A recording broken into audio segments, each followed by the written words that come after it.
Vemos entonces el ejercicio 2441.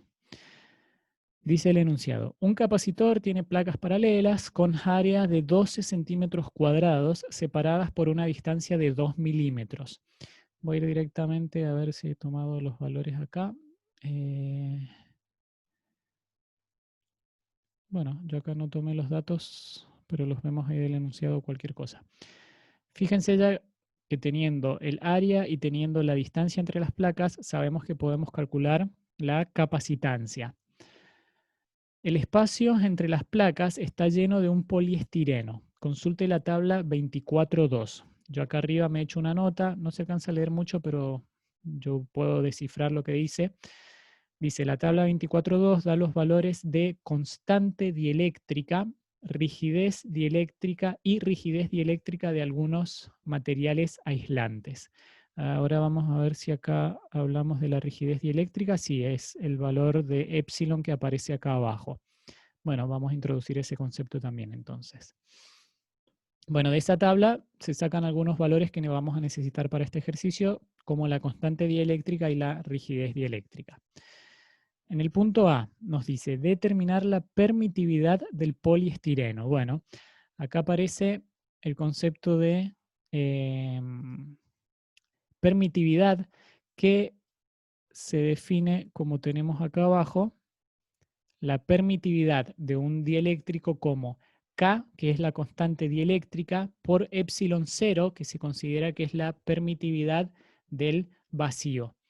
¿Sí? Esto está relacionado con cómo se comporta el dieléctrico en un capacitor y se le llama permitividad a esta constante que estamos viendo acá. En este caso, entonces, la permitividad del, dijimos que era la permitividad del poliestireno es K, que es la constante dieléctrica del poliestireno que se saca de la tabla 24.2 que nos dicen acá, multiplicado por la constante epsilon 0 que ya conocemos, que se conoce como la constante, como la permitividad en el vacío.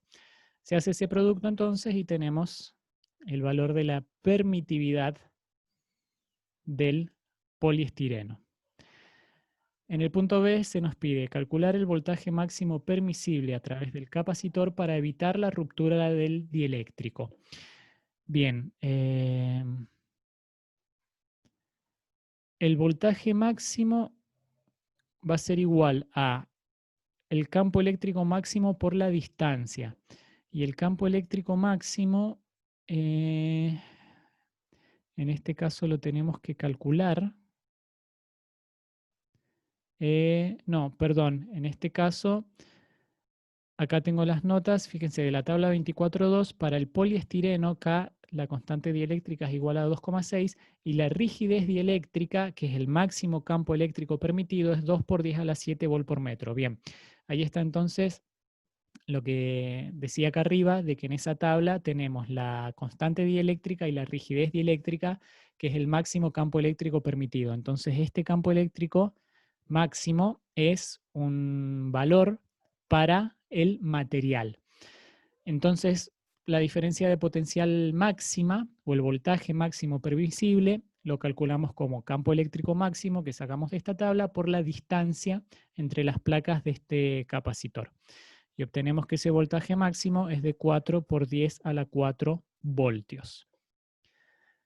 Y en el punto C se nos dice, con el voltaje igual al valor obtenido en el inciso B, determine la densidad de carga superficial en cada placa y la densidad de carga superficial inducida en la superficie del dieléctrico. Bueno, esto es igual a lo que estuvimos calculando en el ejercicio anterior.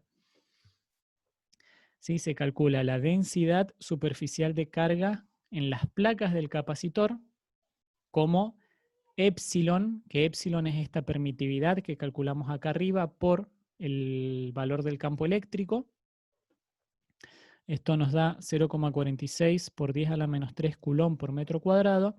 Y después, usando la misma ecuación que vimos en el ejercicio anterior, que relaciona a la densidad superficial de carga en las placas del capacitor, que es sigma, con la densidad superficial de carga inducida en las superficies del dieléctrico, calculamos la densidad superficial de carga inducida en el dieléctrico, que es esta sigma sub I.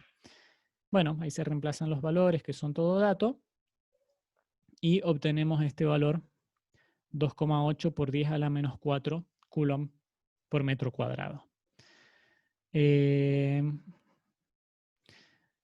Y acá abajo leamos lo que he puesto. La densidad de carga superficial neta es sigma neto es igual a la densidad superficial de carga en las placas del capacitor menos la densidad superficial de carga inducida. Nos da un valor acá entonces de esa densidad superficial neta. Y el campo eléctrico entre las placas campo eléctrico es igual a densidad superficial de carga neta sobre epsilon 0. Bueno, acá podríamos entonces tratar de seguir relacionando estos valores de campo eléctrico con lo que se nos daba en el simulador, ¿sí? Lo que estábamos viendo recién de esos campos eléctricos que aparecían ahí en el simulador para las placas, para la situación con dieléctrico y ese campo eléctrico que decía suma y demás. Bien.